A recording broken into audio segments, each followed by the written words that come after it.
Pernah tidak kamu terbangun tengah malam karena anak menangis histeris sambil memegang perutnya? Momen itu rasanya seperti waktu berhenti berputar. Sebagai orang tua, insting pertama kita biasanya, mungkin cuma masuk angin gitu Mas atau mungkin salah makan. Tapi ada suara kecil di kepala yang bertanya, bagaimana kalau ini sesuatu yang serius? Itu adalah ketakutan paling primal dari setiap orang tua. Dan jujur saja, ketakutan itu beralasan. Perut anak itu seperti kotak hitam pesawat. Sulit sekali menebak apa yang terjadi di dalamnya hanya dari luar. Kita sering terjebak di antara rasa panik berlebihan atau justru terlalu santai. Padahal di dunia medis anak, ada kondisi-kondisi di mana waktu adalah musuh utama kita. Kita tidak bicara soal sakit maag biasa di sini. Betul sekali. Dan hari ini kita akan membahas dua monster yang sering bersembunyi di balik keluhan sakit perut pada anak, invaginasi usus dan usus buntu. Dua nama yang sering kita dengar, tapi mungkin belum benar-benar kita pahami bedanya. Kenapa ini penting? Karena salah langkah sedikit saja, taruhannya bisa nyawa. Tepat, ini bukan untuk menakut-nakuti, tapi untuk mempersenjatai para orang tua dengan pengetahuan. Karena seringkali gejala awalnya sangat mirip dengan sakit perut biasa. Tapi ada tanda-tanda khusus, kode rahasia tubuh, yang jika kita bisa membacanya, kita bisa menyelamatkan anak dari meja operasi yang rumit atau bahkan kondisi yang lebih fatal. Mari kita mulai dengan yang namanya agak sulit diucapkan, tapi sangat mengerikan kalau dibayangkan, invaginasi, atau bahasa medisnya intussusception. Kalau saya bayangkan ini seperti, apa ya, seperti melipat kaus kaki. Metafora yang bagus. Bayangkan sebuah teleskop bajak laut yang bisa dipanjang pendekkan. Invaginasi itu kondisi di mana satu bagian usus melipat atau masuk ke dalam bagian usus lainnya.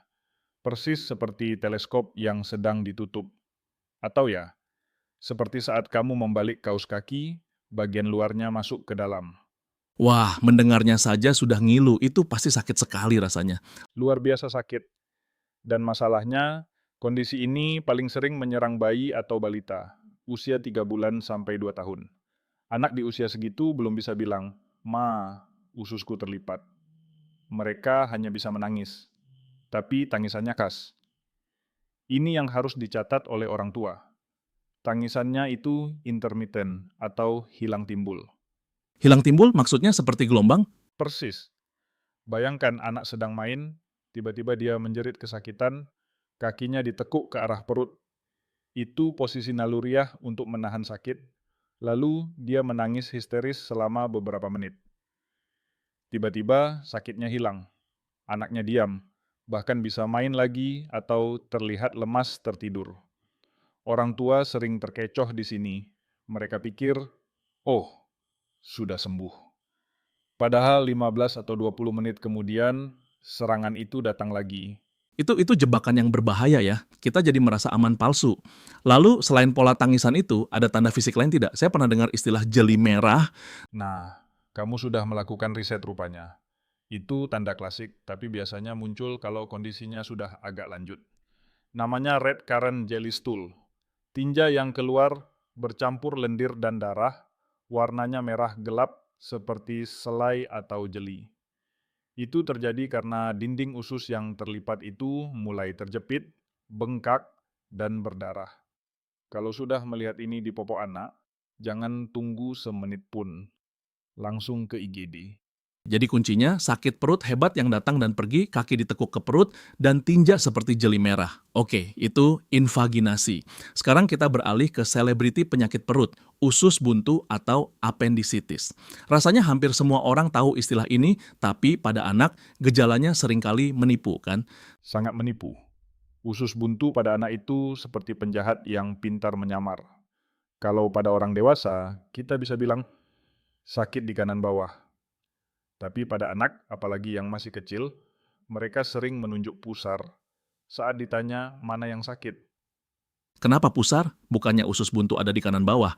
Karena saraf rasa sakit di organ dalam itu tidak spesifik di awal peradangan. Nyerinya itu visceral. Rasanya tumpul dan berpusat di tengah, sekitar ulu hati atau pusar. Baru setelah peradangannya menyebar ke dinding perut, rasa sakitnya pindah dan menetap di kanan bawah. Proses perpindahan rasa sakit ini adalah petunjuk emas. Jadi kalau anak bilang sakit di pusar, lalu beberapa jam kemudian dia mulai memegang perut kanan bawah dan tidak mau disentuh, itu lampu merah, Bu ya. Lampu merah menyala terang, ditambah lagi biasanya ada demam. Tidak harus tinggi, kadang cuman sumer-sumer dan muntah. Tapi urutannya penting, biasanya sakit perut dulu, baru muntah. Kalau muntah dulu baru sakit perut. Seringkali itu masalah pencernaan biasa. Tapi kalau sakit perut melilit, lalu muntah, waspadalah. Ada satu tes rumahan yang pernah saya dengar, katanya suruh anak loncat, itu mitos atau fakta? Itu fakta. Dan sangat efektif. Namanya jump test. Minta anak untuk mencoba melompat kecil. Kalau usus buntunya meradang, guncangan sekecil apapun akan menyakitkan. Anak dengan usus buntu biasanya akan menolak melompat, atau kalau mereka mencoba, mereka akan langsung memegang perut kesakitan. Bahkan, kalau kamu bawa mereka naik mobil dan mobilnya lewat polisi tidur, mereka akan meringis kesakitan. Wah, itu tips praktis yang sangat berguna. Polisi tidur bisa jadi alat diagnosis ya. Tapi, apa yang terjadi kalau kita terlambat? Apa risiko terburuk dari kedua kondisi ini? Risikonya sama, perforasi, pecah. Pada invaginasi, usus yang terlipat bisa mati jaringannya karena aliran darah terhenti, lalu bocor. Pada usus buntu, kantung nanah itu bisa meledak. Kalau sudah pecah, kotoran dan bakteri menyebar ke seluruh rongga perut. Itu menyebabkan peritonitis, infeksi berat yang bisa mengancam nyawa dalam hitungan jam. Ngeri sekali. Dan ada satu hal yang sering bikin orang tua bingung. Kadang anak yang tadinya kesakitan luar biasa, tiba-tiba diam dan tenang. Apakah itu tanda sembuh atau justru tanda bahaya? Pertanyaan yang sangat krusial. Ini yang kita sebut fase tenang yang menipu, terutama pada usus buntu. Saat usus buntunya pecah, tekanan di dalamnya hilang. Jadi, rasa sakitnya memang berkurang drastis untuk sementara. Orang tua senang, wah, sembuh. Padahal itu adalah ketenangan sebelum badai. Setelah itu, infeksi menyebar dan kondisi anak akan drop dengan sangat cepat. Jadi, jika sakit hebat tiba-tiba hilang total tapi anak terlihat pucat atau lesu, jangan batalkan ke rumah sakit. Itu poin yang sangat filosofis sekaligus medis. Ketenangan belum tentu kedamaian.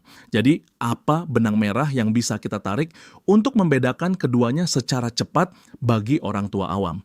Sederhananya begini, lihat usianya dan pola sakitnya. Kalau bayi atau balita, di bawah 2 tahun, menangis histeris lalu diam, lalu menangis lagi. Curiga invaginasi. Kalau anak usia sekolah atau remaja, sakit perut mulai dari pusar pindah ke kanan bawah, ditambah demam dan susah jalan tegak, curiga usus buntu.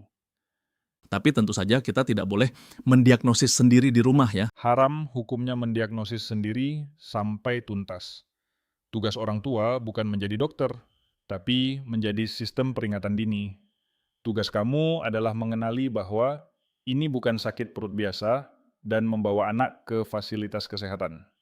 Lebih baik kamu datang ke IGD dan ternyata cuman gas, masuk angin, dan disuruh pulang. Daripada kamu diam di rumah menahan gengsi atau malas. Tapi ternyata usus anakmu sudah pecah. Setuju. Lebih baik dibilang orang tua yang lebay atau panikan daripada menyesal seumur hidup. Dalam konteks kesehatan anak, paranoid itu kadang-kadang menyelamatkan nyawa. Betul. Dan satu lagi, jangan sembarangan memijat perut anak yang sedang sakit hebat. Oh ya, ini kebiasaan kita banget kan. Dikit-dikit dibaluri minyak lalu dipijat. Kalau itu kram otot biasa, mungkin enak.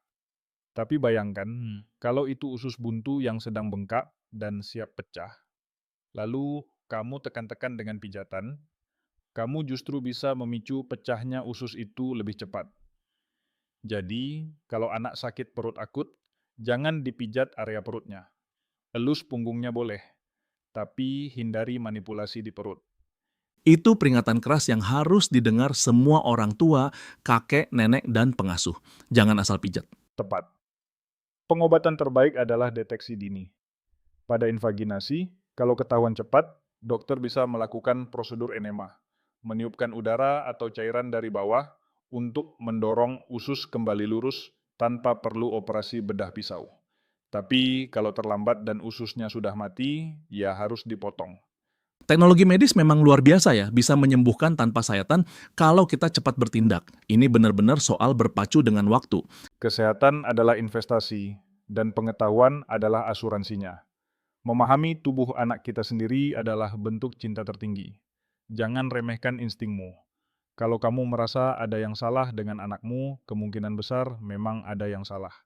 Luar biasa. Diskusi kita hari ini benar-benar membuka mata. Dari teleskop usus sampai tes polisi tidur, semuanya adalah bekal berharga buat kita semua. Sebelum kita tutup, ada pesan terakhir untuk para pendengar. Jadilah orang tua yang observatif. Perhatikan pola makan, pola buang air, dan perubahan perilaku anak. Dan jangan lupa, informasi seperti ini harus disebarkan.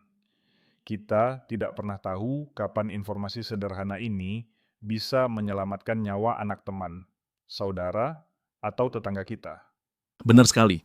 Nah, teman-teman pendengar, jika kalian merasa episode ini bermanfaat, jangan simpan sendiri. Kami punya satu permintaan kecil tapi berdampak besar. Betul.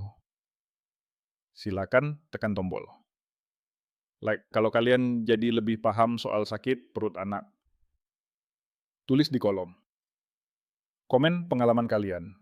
Mungkin ada yang pernah mengalami kejadian usus buntu atau invaginasi. Cerita kalian bisa menguatkan orang tua lain. Dan yang paling penting, share episode ini ke grup WhatsApp keluarga, grup sekolah, atau media sosial kalian. Satu kali share dari kalian bisa jadi peringatan dini bagi orang tua lain yang sedang bingung. Dan tentu saja jangan lupa subscribe channel ini supaya tidak ketinggalan pembahasan kesehatan anak yang mendalam dan asik seperti ini. Karena berbagi ilmu itu juga cara kita menjaga kesehatan komunitas kita bersama. Terima kasih sudah mendengarkan. Ingat, sakit perut anak mungkin biasa, tapi kewaspadaan kita harus luar biasa. Sampai jumpa di episode berikutnya. Sampai jumpa, jaga kesehatan si kecil.